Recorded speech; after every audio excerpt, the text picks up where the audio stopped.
Hello and welcome to Tier 2 of the Cognitohazard Iceberg. So Tier 1 was a lot of really normal stuff. There was very little in Tier 1 that caught to the deep or dark levels of what you would expect of a cognitohazard. A lot of it was just things that you would expect in your day-to-day life. However, Tier 2 will start out that way a little bit. There's a couple really common things on like the sort of top level entries, and then once you get down to the very bottom, things get really deep and dark. Tier 3 onward will be extremely dark to the point where I may have to tiptoe around YouTube a little bit and kind of like not talk about stuff as deep as I want to talk about them. But for the most part, Tier 2 should be pretty easy to talk about and kind of go over. I also want to say thank you for all the support on the Tier 1 video. It was absolutely fantastic. I think right now it's sitting at like 45, 46 likes, something like that. And yeah, no, the support has been great. And if you want to see part 3 come out faster, again, just show the support with this video. Make sure I know that you want it. And without rambling too much, let's get into the video. Our first entry on Tier 2 of the iceberg is representations of religious figures. This is the idea that there are some figures in scripture that if you depict them in any way, it is considered a sacred crime. A good example of this would be the Prophet Muhammad. This could also refer to the fact that people like to say Jesus told them to do something, or how people say that Jesus might be black. Basically, it could cover a large array of things, but those are kind of the three that I can think of. AI is referring to artificial intelligence. This is the belief that someday AI and technology as a whole will completely replace humanity and make humanity obsolete. This is kind of an existential crisis kind of thing, and it's interesting because it'll tie in at least one more, actually twice more on this tier of the iceberg, and will probably show up several other times on the iceberg as well. Germ theory is the scientific belief that the reason people get sick with things like colds and flus and our viruses is because there are microorganisms that interact with the body that cannot be seen by the naked eye, but you can see them under a microscope. This is commonly believed by science and is well supported by scientific theory. So this one is just more of a, hey, this is not conspiracy, this is kind of a known fact. Culture shock is what happens when you take somebody from one culture and put them into another without prepping them in any way, shape, or form. This can be through the new culture's laws, their practices, the way that people go about their daily lives, the new language that they speak compared to your own, or various other things. But basically it's just you go to a new place, new culture, and you get overwhelmed by how different it is from your own. Aging is something that you and I do every single moment of every single day. It is effectively the body growing older, and effectively once you reach a certain age, the body breaks down. We'll get more into aging and its effects on a later tier in this iceberg, but this is pretty much just a very common piece of knowledge. In fact, this should probably be on Tier 1. I don't know why it was put on Tier 2. Overstimulation is when you get overwhelmed by your senses being stimulated too much. For example, if you were to go to a convention of some sort, you would be completely overwhelmed by the sights, the sounds, the smells, etc., and you would start to feel potentially nervous or uncomfortable, and that is what overstimulation is. We'll see kind of the reverse and dark side of this later on this tier, but yeah, that's overstimulation. If you know, you know. There's not much more to say about this entry other than, well, if you know, you know. No time travel. This is the belief that we will never invent time travel because no one has come back in time in order to advance technology or advance the human species. There is another entry right after this one that will completely counteract and invalidate this one that I add myself because I was kind of shocked that this was on here, but the one we're about to talk about next was not on here, and that kind of baffled me. So here we go. Time travel exists and we'll never know about it. This is something that I add to the iceberg, and this is a theory on time travel that is pretty commonly believed, and it's the idea that the reason we don't know about time travel happening in the future is because time is constantly changing due to time travelers. So effectively this completely invalidates the last one, because the last one effectively says that if time travel existed, we would go back in time and advance the past. However, what this is saying is that if we were able to go into the past, there's no possible way we in the present would know about it, because if we did, it would make no sense. It would create a paradox. So yeah, that's basically the idea, is that if time travel does exist, we in the present will never know about it, and those in the past will never know about it, because it would make no sense for us to know about, and knowing about it could in fact cause time to loop in on itself or completely crash. Game theory is the idea that no matter what action you take, there are only a limited amount of outcomes. For example, if I upload this video, it'll either be a success, be a failure, or do about the same as the last video. That is the idea of game theory. It's that every time you make a decision and every single time that you do something, you effectively can only have a set number of outcomes for what you do. Statistics are a statement of fact based on a percentage number. So effectively, if I tell you that 100% of human beings die, that is a statistic. Delusion is an idea or opinion that someone has that is inherently untrue. However, unlike, say, a lie or misinformation, that person believes it to be true without a doubt. For example, a crazy person could say that they are the king of Britain, and they are completely not the king of Britain, but because they have that delusion, they think they are, and they expect everyone else to think they are. Desensitization is effectively if you are exposed to something too long, you will no longer react to it in a meaningful way. For example, if I were to show you violence for an hour, you would be completely unaffected by violence because it would have to be significantly worse than what I showed you in order to get a reaction. That is what desensitization is. Earworms are songs that get stuck in your head and won't leave. There are songs and genres that are specifically designed to be earworms, and the easiest way to get rid of an earworm is to simply just sing it until it's gone. Nostalgia is an emotional response that is attached to something. This can be something good, something bad, something in between, and effectively nostalgia is something that you feel based on a time in your life. For example, if you played a video game excessively in your teens and you go ahead and play it again when you're an adult later in life, you will have an overwhelming sense of nostalgia for that game. And this goes for movies, this goes for songs, this goes for pretty much anything. As long as it's tied to you at a point in your life, if you do it again now, you will have this overwhelming emotional response. Nepotism is when somebody gets a job or position based on knowing somebody or being friends with somebody or being family. And effectively, somebody who is put in a position because of nepotism may not effectively be qualified for the job, but they will be given the job. There have been some cases of people who have been put into a position of power or into a job because of nepotism, and they do that job fine, but for the most part, it is considered a bad thing. UFOs are unidentified flying objects. These are most commonly associated with aliens, but they can be things like drones, fighter jets, balloons, basically anything that flies up in the air overhead, but you can't figure out what it is from looking at it from the ground, and or tracking systems may not be able to pick up what it is either. But UFOs are not always aliens, but they are most commonly associated with the idea of aliens. NIN, I have no idea what this is referring to. This is a really weird one because when I tried looking up, there was absolutely no way to look it up. The closest thing I got to was 9 Inch Nails and Nintendo, neither of which I think this refers to. So if anyone in the comments knows what this refers to, please tell me and I will add in as like an addendum in like a pinned comment or something, or maybe I'll include it in the next iceberg video as like a bonus. Manual breathing is the concept that once you're told that you're breathing, blinking, or swallowing, you will start manually doing it instead of automatically doing it like the body intends you to do. This is a very interesting phenomenon, and it can lead to things like hyperventilation. So yeah, very interesting, but kind of a simple concept, nothing too crazy. It's just that your body switches from doing something automatically to doing it manually because you're told that you're doing it. So this is kind of the opposite of what we talked about with overstimulation and where I said it gets a lot darker. This is sensory deprivation, and effectively what this is instead of adding more senses, which eventually causes you to become kind of panicked or more often just more unnerved or uncomfortable, sensory deprivation is when they take away senses and you start to panic, you start to break down, and you start to lose your humanity. There is a entry later on this iceberg related to this, and it is much darker.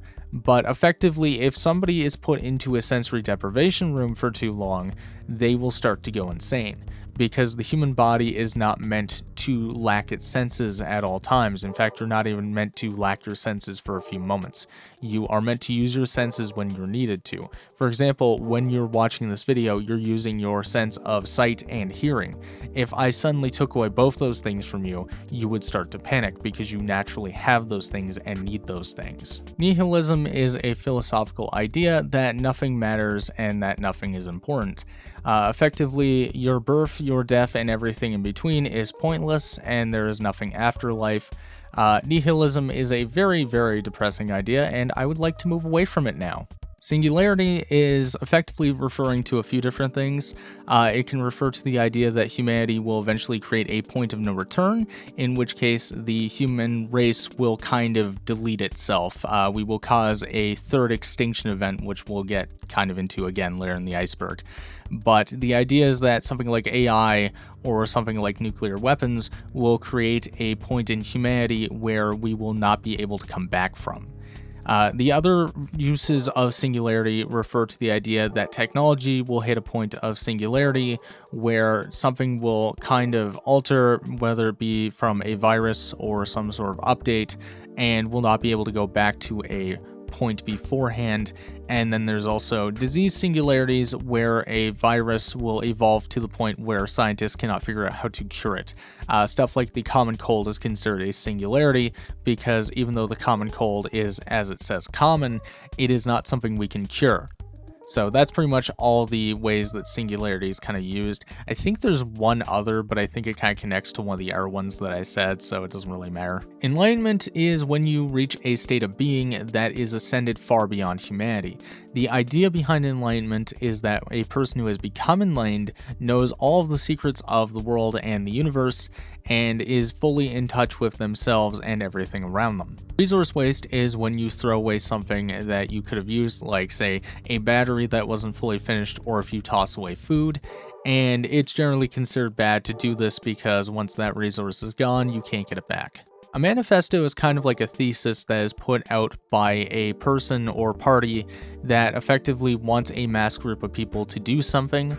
A great example of this would be the Unabomber Manifesto, where Ted Kaczynski talked a lot about how he wanted people to go back to nature and how technology was bad and how people were bad. And he wanted everyone to go back to that, and that's why he was bombing people. Manifestos don't often make sense, kind of like what we just mentioned with the Ted Kaczynski thing, because, I mean, you're saying that you're bombing people because you want people to go back to nature and technology is bad, but at the same time, bombs are technology. But anyway, that's a whole other thing. But what's interesting about these is there's a common misconception that manifestos are exclusively put out by serial killers, terrorists, etc., but they're also put out by politicians and scientists and other people to kind of push an idea forward that the population should do. Organized crime is effectively crime that is put forward for a greater purpose. For example, you would never get mugged in organized crime unless it was part of a grander conspiracy, like they needed somebody to be seen at a different place at a different time than they're, actually supposed to be at, or if they say want to mug somebody and kill them to make it look like they were just killed in a random mugging. It also has ties to things like the mafia and human trafficking and a lot of other really unpleasant stuff. And organized crime is kind of in this weird gray area, or at least dark gray, because effectively organized crime would never really happen to the common man. It mostly impacts people like politicians. There are people who do become victims of organized crime, which again we'll get into later in this iceberg, but it is an interesting kind of morally dark gray area because a lot of resources don't really go into dealing with organized crime because it's considered less dangerous for the masses than standardized crime. Sovereign citizens effectively live in a morally gray area. They believe that they are not governed by a government, but rather are governed by themselves or smaller communities. And what's really interesting about sovereign citizens is that they are not really considered a real thing. For example, like governments recognize the Amish, for example, as people who don't believe in technology or modern ways, but they won't recognize sovereign citizens because they exist outside the law and refuse to pay taxes, etc., etc. It's a really weird kind of thing, and it's most commonly used as like a last resort in a court case more than actually being a real belief system. There have been many cases where people have committed manslaughter or theft or murder, and they try to fall on the idea of sovereign citizenship to get away with that crime. There are also people, though, who do genuinely believe in this that aren't involved in any sort of crime and are just living their own lives, but they believe that the government should not have any sort of real mandate over them because the government is designed to govern over a people rather than individual person. Heritability is the scientific belief that people change based on their circumstances and environment down to the genetic level. The idea is that effectively this is the reason things like twins are born and why some people have genetic defects or why certain cultures have certain differences in their bodies. For example, somebody who is born in North America is more likely to be white than somebody in Africa who's more likely to be black. Some people have bigger noses or bigger ears or smaller noses and smaller ears depending on where they were born, and it's entirely based on your geography as well as survival circumstances. What's interesting about heritability and why I assume something this kind of normal and common is this far down into tier 2 is because it has a lot of tie-ins to things like inbreeding and eugenics. Classified information is secret information held by the government, or at the very least public information that has a few redacted sections, because the government either doesn't want to reveal information to their enemies, or doesn't want the public to know about a cover-up of some kind. Classified information is obviously most associated with stuff like the JFK assassination, the MLK assassination, Watergate, etc., etc. Manifestation is the belief that if you say something is about to happen, it is about to happen. The best possible way I can explain this is to show you this clip. You know, if I don't encounter a shiny Zubat by the end of this, I'm gonna be upset. I'm gonna be real upset, chat. If I go this whole time run into Zubats every 2 feet and I don't see one shiny, I'm gonna, I don't know. I don't know what I'm gonna do. I'm gonna have like a fit of some kind, but that was my fault. I went the wrong direction first. Oh my god! Circumcision is something that happens to some men after birth, and I don't want to talk about this anymore. Dysmorphia is directly tied into what we talked about earlier with delusion. However, dysmorphia particularly applies to your own body. This is why some people who are super thin and anorexic believe they're fat, which continues to feed into the mental illness, and why some people who are fat think they're thin and therefore they overeat to an extreme. Dysmorphia is very, very dangerous and is applied to a lot of different mental illnesses and medical conditions, and is a very interesting thing to kind of talk about and think about. Cryptids are animals or beings with debatable existence. They are commonly believed by a certain section of people to be either animals we simply haven't discovered yet, or aliens, or animals that have gone extinct, but certain people believe they haven't gone extinct, and there have been some examples of this. There's also been examples of cryptids being proven to be true. For example, the colossal squid being theorized to be what sailors mistook the kraken for. And there's also the idea that maybe the kraken does exist and it's further down the ocean where we can't get to it, or colossal squids evolved to not only go further down the ocean, but to get a slight bit smaller than what sailors described them as back in ye olden times. What's really interesting about cryptids and why I think it could kind of be its own video at some point is that cryptids are really interesting. There's a wide variety of cryptids. There's also several species of cryptids that overlap with themselves and ones that have some scientific backing behind them. But cryptids are a very interesting topic, and I definitely kind of want to make a video about them down the road. LA's fake buildings refers to the fact that in the state of California, and specifically the city of LA, there are several fake buildings hiding oil rigs. This is 100% true. I didn't believe it until I was told about it by a friend, and then once I found out it was true, I absolutely had to add to this iceberg. And what's really interesting about this is they will go really far with trying to convince you these are real buildings. Like, they will put furniture in these buildings, they will hire actors to pretend to be working in these buildings to convince people that these are not oil rigs in the middle of LA. And when you think about it, it makes a lot of sense because obviously, you know, there's probably oil to be had there, but they really don't want people to know that there's oil drilling being done, and they also don't want people, you know, coming onto these oil rigs that don't belong there, and they don't want to be unsightly for, like, you know, the Hollywood crowd. So what do, they put a giant fake building around it. It's a very interesting thing, and I really didn't think it was true until I heard it, and I was like, well, this has to go on the iceberg. I really did think this might have been a tier 3 topic, but I was like, no, because there's a lot of really weird stuff we have to talk about on tier 3, so maybe it's best if I just shove this onto tier 2 and call it a day. Conspiracy theories are theories that challenge the public knowledge and the normal kind of sentiment. A great example of this is the idea that the CIA killed John F. Kennedy, or that 9/11 was an inside job. This is also a great time for me to talk about the fact that I endorse absolutely nothing on this iceberg, and that I am totally not espousing my own beliefs here. This is purely a joke. Everything is a joke. I can swim. I don't own any rope or a gun, and I want to live. Dissociation is when you disassociate yourself from various things. This can either be a mental thing or something that you do on a social level. It can be mental in that you may dissociate from something because it is a traumatic event, or it could be socially, like somebody you know, for example, a friend does something that's considered morally unethical, and you decide to distance yourself from that person because of it.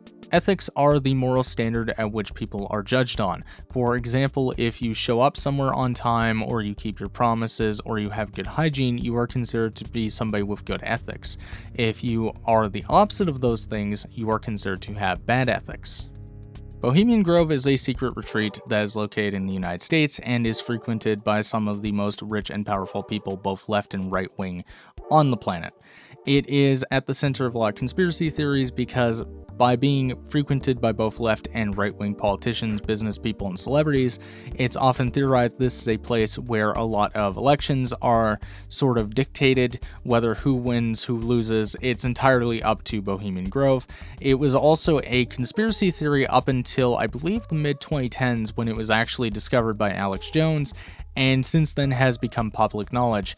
Effectively, anyone who tries to get onto the property is chased away by drones or by security guards, and the entire place is shrouded in mystery and has ties to things like Jeffrey Epstein and his island, which we'll get to later. But the thing about Bohemian Grove and why it's so interesting is it's one of the few times that one of these secretive locations and one of these secretive groups has actually been uncovered and proven to be true. There was also the weird thing of, like, I guess when this was discovered, there were several people seen worshipping some sort of an owl statue. So that's interesting. Neuralink is the microchip that is being developed by Tesla. The idea behind it is it's going to completely remove the need for arms and legs and allow users to directly interface with objects and other things with their mind. The idea behind this is that it will effectively cure people who are blind, deaf, or missing limbs, and that effectively, because of Neuralink, there's a lot of conspiracies that state that Neuralink is going to be used for mass brain control on the part of Tesla, or that a hacker is going to get into it at some point and kill everyone who has a Neuralink chip implanted into their brain. The killer clown epidemic of the 2010s is a rather interesting but simple topic. The idea is that from 2012 to 2016, clowns started showing up all around the US, Canada, Britain, and Mexico, and effectively terrorized people. What's interesting about them is they were almost exclusively found on street corners, outside of hospitals and schools, and outside of forests, where they would try to either lure people into the woods, or scare people coming out of hospitals, or abduct children coming out of school. And no one seems to know where they came from or where they went. The first clown that was found in 2012 was directly tied to an independent horror film called Gags, but the other clowns have never actually been pinpointed as to where they came from or where they went. There's also a conspiracy theory that states that the clowns were part of a campaign for the movie It, which came out in, I believe, 2016, but this doesn't explain the clowns that showed up earlier, and it also doesn't explain the level of violence the clowns committed. Like I said, several children were abducted, there were murders committed, there were break-ins that happened, and it's interesting because the conspiracy theory kind of says that the reason that no one took credit for them was because of the violence, but like I said, that doesn't really explain why they showed up so early. Human trafficking is the sad reality that some people are kidnapped or sold into slavery, either for manual labor or for sex. It is a horrible, horrible thing, and I really don't feel like talking about it. The reason it's a cognitohazard is because most people don't like to think about it on a normal basis, and it's something that people like to block out of their minds because it is just so evil and horrendous. Clinton emails refers to emails that were deleted off of Hillary Clinton's servers in 2016 during her American presidential run. What's interesting about these is that while most of them are fairly innocuous and relate to things like her daughter's wedding or relating to things like upcoming rallies, meetings, and events, there's also a lot of people who believe the missing ones could have links to things like Bohemian Grove and Jeffrey Epstein because the Clintons themselves have connections to those things.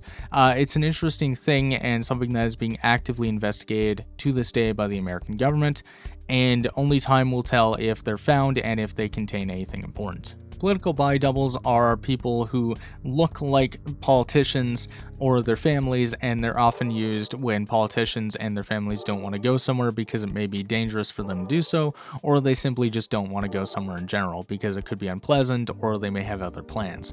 What's interesting about political body doubles is that some of them are fairly obvious. For example, whenever Melania Trump uses a body double, it's obvious because the body language is usually completely wrong. There's also been other ones. For example, as we mentioned with the Clintons before, they're into a lot of questionable stuff and they often use body doubles as well. And body doubles have always been kind of an interesting talking point because it makes you question just how much involvement politicians actually have with the ongoings of their given government. After all, if they can be supplemented by just some rando who looks like them, what else can be going on behind the scenes? The butterfly effect is the belief that if you were to time travel and you were to step on a butterfly, for example, that would completely change how the future looks. This directly ties into what I talked about earlier with the idea that time travel exists, but we'll never know about it because time travelers are constantly changing things, and is a pretty commonly accepted scientific theory, even though it's never been able to be proven. Sleep paralysis is a medical phenomenon, and it happens in between standard sleep and REM sleep. Effectively, what happens is that the person wakes up and effectively suffers full body paralysis. What's interesting about this is people often have hallucinations during sleep paralysis and often report having a heavy weight on their chest. It's generally believed that sleep paralysis is tied into heart conditions, which explains the chest pain or the sensation of weight on the chest. And I could actually go on and on about sleep paralysis. In fact, I may do a video about it in the future because I myself have had several sleep paralysis episodes. None of them are good. Don't do that. I mean, you can't avoid doing it, but just don't. Like, I'm just recommending it right now. Don't. Uncaught killers refers to the fact that there are several uncaught serial killers, murderers, and terrorists on the loose that are just simply out there waiting to kill the next person. A great example of this would be the likes of Jack the Ripper or the Zodiac Killer, both of whom were never caught. Fake music genres is an interesting one because this is effectively the idea that certain less popular music genres or music genres that don't attract many people to them often have artists who use multiple aliases to make the scene look bigger than it is. Great examples of this being hip-hop and Eurobeat, both of which are much smaller than they actually seem because they have a lot of different artists or people who pretend to be different artists in order to sell the idea that the genre is bigger than it is. The dark web is effectively a part of the internet that is cornered off from what we call the light web, and is a place on the internet that is more secretive and more hidden and restricted. Well, it's more restricted in that people can't get there easily, but once you're on there, there are no restrictions. The dark web is effectively the Wild West. There are people doing human trafficking, drug sales, various other very unpleasant things that I really don't feel like talking about. And it can only really be accessed through the Tor browser, which interestingly enough is owned by the United States government, which is a whole topic in of itself. But what's really interesting about the dark web is that it exists. It is something that anyone can get to if they really care enough to. Most people don't go to the dark web because they're too afraid of what the dark web contains, or because they're simply too lazy to do the steps to get there. What's really interesting about the dark web is that there's a common misconception that it is exclusively crime. But the dark web is actually more so just a more privatized version of the web. For example, there is a dark web version of Reddit that functions exactly like Reddit, except it's just more secretive and more hidden, and fewer people use it because it is on the dark web. The Simpsons predicts the future. This is the fact that the Simpsons has successfully predicted several real-world events that happened far into the future from when the Simpsons said it. A good example of this would be the election of Donald Trump as US president. What's really interesting about this is there's a lot of conspiracy theories tied to this because of the fact that the creator of The Simpsons, Matt Groening, is heavily tied into things like Jeffrey Epstein and Bohemian Grove. So the general consensus is that Groening basically knew a lot of these things were going to come to pass and decided to incorporate as comedy in The Simpsons. It's a very interesting idea, and there is a little bit of evidence that kind of backs it up, but for the most part, it is just theory and conjecture. The final entry on this iceberg is Tommy Wiseau. So I wanted to add this in, but I felt like Tier 1 was just too common for it to be added in, but Tier 3 was definitely not deep or dark enough to kind of go over it. However, Tommy Wiseau himself is still a very interesting mystery because no one knows where he came from, no one knows his true name, no one knows his true age, and nobody knows how he got the money for the room that he got. What's really interesting about that is the fact that we live in a day and age where information flows so freely you can practically find out anything about anyone if you dig deep enough. What's really interesting too is that when people who are close to Tommy Wiseau talk about Tommy Wiseau, they say that he has almost Joker or Russell Adler-like alternate fiction stories about his past. For example, he mentioned once that he was actually in France when he grew up and went by the name Pierre, but then another time he'll tell you that he came from Britain or that he was from Russia or Poland. And while people generally accept the idea that he is either Polish or possibly Ukrainian, nobody knows his true nationality, and everything about him is either fictitious or completely shrouded in mystery. It's very interesting, and it could, again, much like some of the other things we talked about in this tier, be its own video. And with that, we have completed Tier 2 of the iceberg. I just want to say thank you for watching, and thank you for supporting the video. I look forward to making part 3, and thankfully none of the tiers are going to be as long as this one. This is the absolute longest tier as far as I'm aware. It was 51 entries, which was absolutely insane, and it took me forever to record this. It took me until I think like 2 hours to get this recorded. God knows how long it's going to take when I'm in the editing chair, but pray for me.